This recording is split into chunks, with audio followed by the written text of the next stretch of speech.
তো ফাইনালি আমাদের মারিয়া জানিয়ে দিয়েছে, তাই তো। তো সবার প্রথমে মারিয়াকে দিয়ে শুরু করি, মারিয়াকে অভিনন্দন দিয়ে শুরু করি যে কংগ্রাচুলেশনস, যে একটা ভালো খবর আমরা শুনতে পেয়েছি। সত্যি সত্যি একটা ভালো, ভীষণ ভীষণ ভীষণ ভালো খবর শুনতে পেয়েছি। এই খবরটা মারিয়ার ভিডিও দেখে আমি বলছি, পরে আমি অভিজ্ঞতাটা বলছি। এই খবরটা এমন একটা খবর না, প্রত্যেকটা মেয়ের কাছে এই খবরটা এমন একটা খবর, মানে এটা আলাদাই একটা অনুভূতি, আলাদা লেভেলের একটা অনুভূতি, আলাদা রকমের পাওয়া, আলাদা একটা অনুভূতি। বললাম না যে ইমোশনাল হয়ে যাচ্ছি, ইমোশনাল হয়ে যাই যখনই এই ব্যাপারটা নিয়ে একটুখানি চিন্তা করি। মারিয়ার ভিডিও দেখে সে আমার জার্নির কথা আমার মনে পড়ে যাচ্ছে, আমার প্রথম জার্নি, আমার সেকেন্ড জার্নির কথা আমার মনে পড়ে যায়। প্রত্যেকটা মেয়ে যখন প্রথম জানতে পারে সে মা হতে চলেছে, সেই বিষয়টাই আলাদা। এই বিষয় কি করবে সেই মুহূর্তে সেই মেয়েটা জানে না, বুঝতে পারে না, মানে কাকে আগে জানাবে, কিভাবে জানাবে, একটু লজ্জা কাজ করছে, একটু ভয় কাজ করছে, একটা আলাদা রকমের একটা অনুভূতি কাজ করছে, মনের মধ্যে না অনেক কিছু চলতে থাকে, যেটা মারিয়ার ভিডিও থেকে দেখতে পাচ্ছি। মারিয়া একটু লজ্জা পাচ্ছে, একটুখানি কেমন কেমন হচ্ছে, মানে ভীষণ ভীষণ ভালো লেগেছে মারিয়ার ভিডিওটা আজকে আমরা বুঝতে পেরেছিলাম। কিন্তু দেখো, মারিয়া যেহেতু ডিক্লেয়ার দেয়নি, মারিয়া যখন কিছুই বলছে না, সেই কারণে আমরা তো বলতে পারি না যে না তুমি তুমি তুমি প্রেগনেন্ট, এটা তো বলতে পারি না। হ্যাঁ, কিছু কিছু জায়গা থেকে বলেছিলাম যে হ্যাঁ মারিয়া প্রেগনেন্ট, কিছু কিছু জায়গা থেকে ভেবেছিলাম। তো যাক, ফাইনালি মারিয়া ব্যাপারটা বললো না। মারিয়া কি বলতে চাইলো যে মারিয়া এখনই এই কথাটা বলতে চাচ্ছিল না, কিন্তু আজকে সকালবেলা ও একটা লাইভ করেছে। দেখো, সকালের লাইভ আমার পক্ষে দেখা সম্ভবই না, আমি যত লাইভ হয় পরে দেখি, তো মারিয়ার লাইভটাও আমি পরে দেখবো এই ভেবেছি। নোটিফিকেশন তো সবই আসে, তাই না, কাজের মধ্যে থাকি, আমার পক্ষে দেখা সম্ভব নয়। তো সেই লাইভটা ডিলিট হয়ে গেছে, কি হয়েছে লাইভের মধ্যে জানি না। পরবর্তীকালে যখন শুনলাম যে লাইভের মধ্যে নাকি ও বলে ফেলেছে যে এই ব্যাপার, মানে আমি প্রেগনেন্ট, মানে এই যে কথাটা বলে ফেলেছে, সেই কারণেই ওকে আজকে এই কথাটা রিভিল করতে হলো। দেখো, সব কিছু বিধির বিধান, সব কিছু লেখা থাকে, কবে তুমি কি করবে না করবে সব কিছুই লেখা থাকে। তুমি আজকে আমাদের মাঝখানে এই কথাটা জানাবে, বলবে, এটাই হয়তো লেখা ছিল, এই জন্য তোমার মুখ থেকে ওই কথাটা ঠাকুর বের করে দিয়েছে। হ্যাঁ, এটা ঠিক করেছো যে বলতে নেই, কারণ প্রথম 3 মাস কোনো মতেই কিছু রিভিল করতে নেই, প্রথম 3 মাস একদমই কিছু রিভিল করতে নেই। প্রথম 3 মাস ভীষণ একটা এই যে মাতৃত্ব জার্নির মধ্যে প্রথম 3 মাস ভীষণ সেন্সিটিভ একটা জায়গা, সেই জায়গাটাকে আগে ঠিক করে নিতে হয়, তারপরেই আস্তে আস্তে যখন সব কিছু ঠিক হয়, 3 মাস যখন সব কিছু নর্মাল থাকলো, সব কিছু ঠিকঠাক থাকলো, তারপরে সবাই জার্নিটা শেয়ার করে। সেরকম তুমি প্রথম বলোনি, আমার মনে হয় 3-4 মাস হয়ে গেছে তোমার বলোনি, তুমি এটাকে চেপে রেখেছিলে, কি ইদানিং তোমার ইসেটা খুব লক্ষ্য করতে পারছিল না। 3 মাসের পরে এই সমস্যাগুলো হয়, কারোর 1 মাসেও হয়, কারোর 2 মাসে হয়, কারোর 3 মাসে হয়। এই সমস্যাগুলো লক্ষ্য করা যেতে পারে। গন্ধ লাগে, খুব খুব মুড সুইং হয়, এটা হয়। তারপরে মানে মুড সুইংটা ঠিক কিরকম হবে বলো তো, তুমি যেরকম মারিয়ার হচ্ছে, যখন তখন কাঁদতে ইচ্ছা করছে, যখন মানে কোনো কারণ নেই কেন কাঁদবে, এরকম আমাদের সবার যারা মা হয়েছে প্রত্যেকের হয়েছে, মানে বিনা কারণে কেউ কিছু বললোই না, চোখ দিয়ে জল পড়ছে, কাঁদতে ইচ্ছে করছে।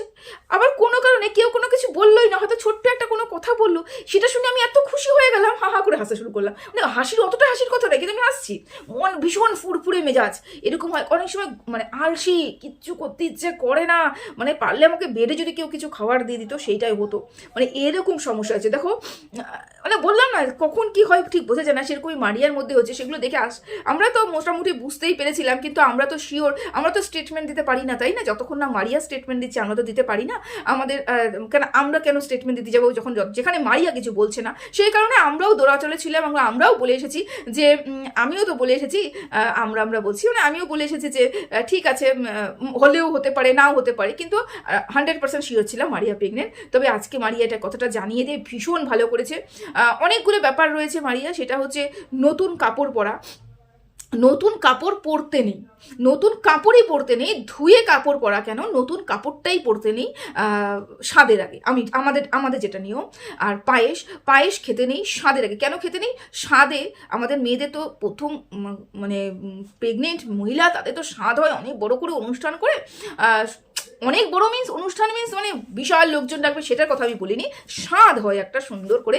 তো সেই স্বাদের আগে সেই সময় পায়েস দেওয়া হয়, আমি যতটুকু জানি পায়েস দেওয়া হয়। প্রথম পায়েসটা কিন্তু সেই শাশুড়ি দেয়, প্রথম পায়েসটা কিন্তু আমাদের 7 মাসের শাশুড়ি দেয়। তো সেই শাশুড়ির পায়েসটা খেতে হয়। ওই যে চালটা, যে গোবিন্দভোগ চাল, ওই জন্য গোবিন্দভোগের চালের পায়েস আমাদের খেতে নেই, এটা হচ্ছে জেনে এসেছি আমি আর কি। তো পায়েসটা খেতে নেই স্বাদের আগে। তারপরে হচ্ছে নতুন জামা কাপড় পরতে নেই, অমাবস্যা পূর্ণিমা একটু মানতে হবে। হ্যাঁ, গ্রহণ রয়েছে সামনে, সেটা হচ্ছে তোমার ইয়েতে, এই যে পরপর 2টো গ্রহণ রয়েছে, একটা হচ্ছে রং খেলার হোলির দিন, আর হোলির 15 দিন বাদে আবার একটা গ্রহণ, সূর্যগ্রহণ চন্দ্রগ্রহণ। এই 2টো গ্রহণ তো ভীষণভাবে মানতে হবে, ভীষণভাবে গ্রহণ মানতে হবে, গ্রহণটাকে ভীষণভাবে মানতে হবে, খুব সাবধানে চলাফেরা করতে হবে। গ্রহণ পড়া মানে ভীষণ মানে খুব সাবধানে চলাফেরা করা। তারপরে আমাদেরও সবারই একটা করে 2টো করে গ্রহণ পড়ে, সবার জীবনে এরকম করে গ্রহণ পড়ে। আমার 2টো প্রেগনেন্সিতেই আমি গ্রহণ পেয়েছি। যাই হোক, গ্রহণ, তারপরে হচ্ছে শনিবার মঙ্গলবার বিকেলবেলা না যাওয়া, মাছ মাংসের বাজারে তো যেতেই পারবে না, যাওয়া মাছ মাংস কিনে না নিয়ে আসা। তো এগুলো তোমাকে একটু খেয়াল করতে হবে। বাইরে দাঁড়িয়ে কোনো কিছু খাওয়া, মানে সন্ধেবেলায় বাইরে দাঁড়িয়ে কোনো কিছু খাওয়া, অনেক কিছু নিয়মকানুন আছে যেটা তোমাকে তোমার শাশুড়ি মা বলে দেবে। আমাদের কথা তো তুমি শুনবে না, আমার যতটুকু জানা দরকার, বলা দরকার, আমি ততটুকু বলে যাব, এবং যতদিন পারবো ততটুকু বলে যাব। তোমার ভিডিও দেখবো, তোমার ভিডিওতে যদি কোনো খামতি থাকে, কোনো ভুল করছো তুমি, সেটা অবশ্যই বলবো, কিন্তু কটাক্ষ করে একদমই নয়। কারণ এই মুহূর্তে তোমার নেগেটিভ চিন্তা করাই উচিত নয়।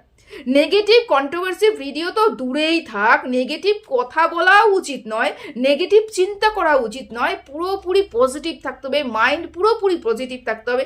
তুমি যেরকম, এই যে গর্ভাবস্থা, এই সময় মা যেরকম চায় সন্তান সেরকমই তৈরি হয়, মা চিন্তাধারা যেরকমই হবে সন্তানও সেরকম করেই চিন্তা ভাবনা করতে হবে আমি মনে করি। আমি এটা পরীক্ষা নিরীক্ষা করেছি, একদম আমি পরীক্ষা নিরীক্ষা করেছি। 2টো সন্তানের ক্ষেত্রে আমি যেরকম পরীক্ষা করেছি সেরকমই কিন্তু সন্তান 2টো আমার এখন অবধি আমি দেখতে পাচ্ছি হয়েছে।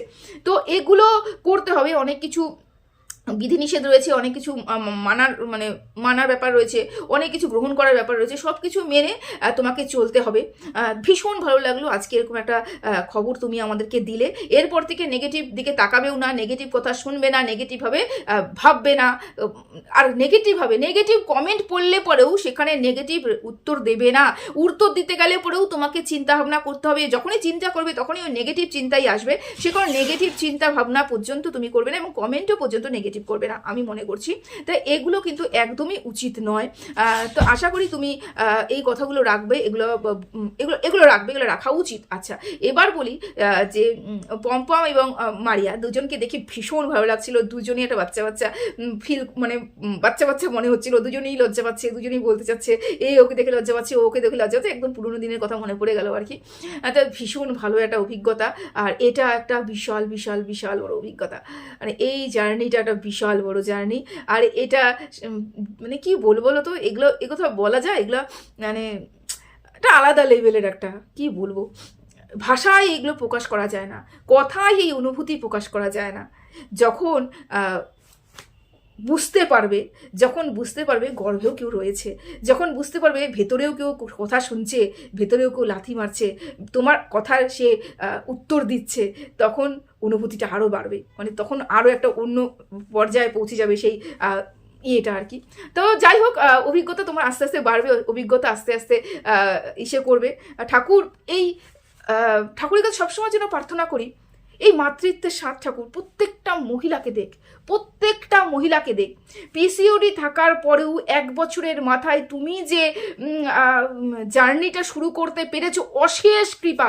এই যে জোড়া কার্তিক পড়েছিল, কার্তিক পুজো করেছিলে, জোড়া কার্তিক পড়েছিল, এবং তার পরপরই যে এরকম একটা সুখবর আমরা শুনবো, তুমি যে পুজোটা করেছো, পুজো ঠাকুর নিয়েছে, তোমার জোড়া কার্তিক পুজো তোমার ঠাকুর গ্রহণ করেছে, সেই কারণেই তুমি আজকে এত ভালো খবর আমাদেরকে দিতে পেরেছো, এত ভালো একটা সংবাদ আমাদেরকে দিতে পেরেছো। বললাম না, ঠাকুর রয়েছে, এবং মন থেকে তুমি পূজা করেছিলে, দেখিয়ে পূজা তুমি করনি, মন থেকে পুজো করেছো, মন থেকে সবাইকে আপ্যায়ন করেছো, মন থেকে সবাইকে আপ্যায়ন করে মন থেকে প্রসাদ দিয়েছো সবাইকে, ঠাকুর গ্রহণ করেছে, এবং ঠাকুর এই কারণেই তোমার বাড়িতে পৌঁছে গেছে। যাই হোক, জার্নিটা খুব সাবধানে চলতে হবে, সাবধানে পা ফেলতে হবে, জল টল দেখবে ঘরের মধ্যে জল টল থাকলে পরে সেই জায়গাটা মুছে নেবে, সাথে সাথে মুছে নেবে। তাড়াহুড়ো করতে গেলে জলের মধ্যে তুমি পা দিয়ে ফেললে। খুব সাবধানে চলাফেরা করতে হবে এবং জার্নিটাকে উপভোগ করতে হবে। উপভোগ করো এই জার্নিটাকে। এই জার্নিটা একটা আলাদা লেভেলের জার্নি। আর ঠাকুরের কাছে প্রার্থনা করি প্রত্যেকটা মহিলা এই জার্নিতে আসুক, প্রত্যেকটা মহিলা স্বাদ পাক মাতৃত্বের, প্রত্যেকটা মহিলা মা ডাক শুনতে পাক। এটা আলাদা লেভেলের একটা অনুভূতি। বলতে বলতে আমি হাসছি, তার কারণ শুরুর থেকেই হাসছি। মারিয়ার ভিডিওটা দেখেও হাসছি, মারিয়ার অনুপমের হালচালগুলো দেখেও হাসছি, ওদের দুজনের কথা শুনেও হাসছি, দুজনকে যখন দেখছে লজ্জা পাচ্ছে সেটা দেখেও হাসছি, এবং কোথাও না কোথাও আমাদের জার্নিগুলো মনে পড়ে যাচ্ছে, সেই সময় জার্নি। দারুণ খবর। যখন মানে কি বলবো বলো, যখন নিজে জানতে পারি যে এরকম ব্যাপার, চিৎকার করে বলতে ইচ্ছে করে। হ্যাঁ, একটা জিনিস খুব হয়, সেটা হচ্ছে মাকে ভীষণ প্রয়োজন হয়, ভীষণভাবে প্রয়োজন হয় মা। সবার আগে আসে মা। আমার মাকে বলবো, মাকে জানাবো। মা জানলে কি করবে? মা তো দৌড়ে আসবে। মা তো এই যে মাকে দরকার হয়।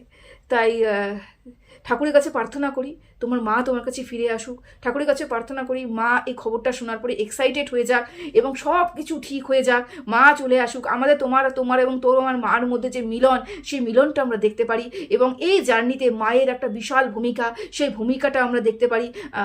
প্রতিটা ক্ষেত্রে, প্রতিটা মুহূর্তে মায়ের কত দরকার সেটা আমরা জানি, সেটা আমরা বুঝি। একা থাকাটা সত্যি খুব কষ্টের। এই মুহূর্তে কথা বলতে ইচ্ছা করে, এই মুহূর্তে কোনো কাজ করতে ইচ্ছা করে না, একটুখানি গল্প করতে ইচ্ছে করে, অনেক কিছু করতে ইচ্ছে করে এবং অনেক কিছু করতে ইচ্ছে করে না। তো তোমার মায়ের খুব, আমার মনে হচ্ছে এই মুহূর্তে আসাটা ভীষণ দরকার এবং তোমাদের মিল হয়ে যাওয়াটাও ভীষণ দরকার। মায়ের অনুভবটা তুমি এই মুহূর্তে বেশি করে বুঝতে পারবে, অভাবটা আর কি অনুভব বেশি করে করতে পারবে। যাই হোক, এই মুহূর্তে তোমাকে নিয়ে কিচ্ছু বলার নেই। হ্যাঁ, তুমি যা করেছিলে, কান্নাকাটি করে ফেলছো, হঠাৎ করে কান্নাকাটি করে ফেলছো, স্বামী তো দূরে কাজে যাচ্ছে, এ নিয়ে আমি ভিডিও করেছিলাম যে কী ব্যাপার, তাহলে তুমি স্বামীকে বাড়িতে বেঁধে রাখো কেন? বারবার করে কাজে যাচ্ছে যখন বারবার করে ডাকছো।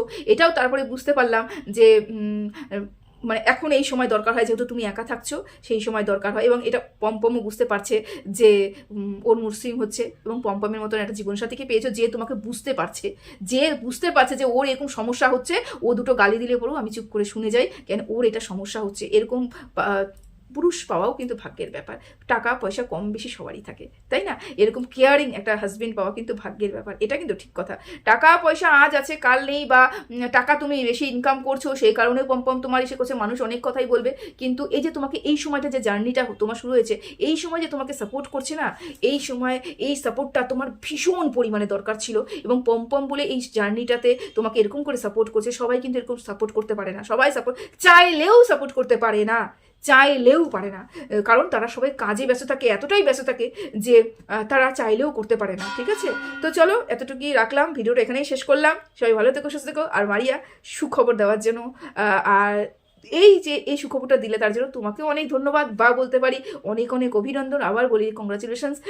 জার্নিটাকে উপভোগ করতে থাকো, একদম নেগেটিভিটি আনবে না, নেগেটিভ থেকে পুরোপুরি দূরে সরিয়ে যাও। ঠিক আছে, চলো টাটা।